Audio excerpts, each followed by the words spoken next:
মুরব্বী সালাম দিছি। যে চাচা সালাম দিছি, কেমন আছেন? ও ঈদের আনন্দ কেমন করলেন? আল্লাহ যা করে ও কুরবানি দিছিলেন? আঙ্গুর কুমোর স্বার্থ নাই না।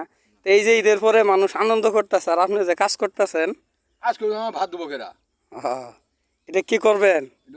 ও নাম মানে রোয়ার সময় রোয়া লাগাবেন? নদী পানি আসলে, বন্যা পানি এসে ক্ষতি হবো না? হ্যাঁ, মানে এখানে পাইপ দিবেন, দিয়ে বদ্ধ করবেন। যখনকা বন্যা বেশি হবো হনকা নিজে মেশিন আছে, মেশিন দিয়ে পানি পানি যখন ভরবো তখন মেশিন দিয়ে পানি ছিঁচি ফেলাই তুমি।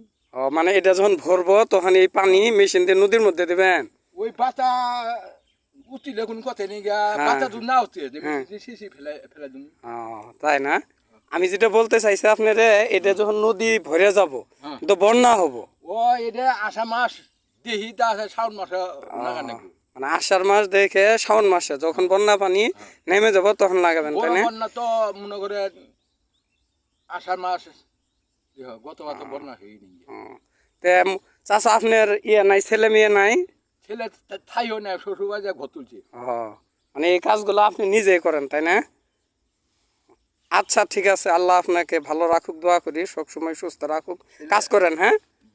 ভাত না দেখ ছায়া তুলে থাকবো হুম বললে তো হলো মোহ পান যা। আচ্ছা ঠিক আছে, কাজ করেন। আসসালামু আলাইকুম।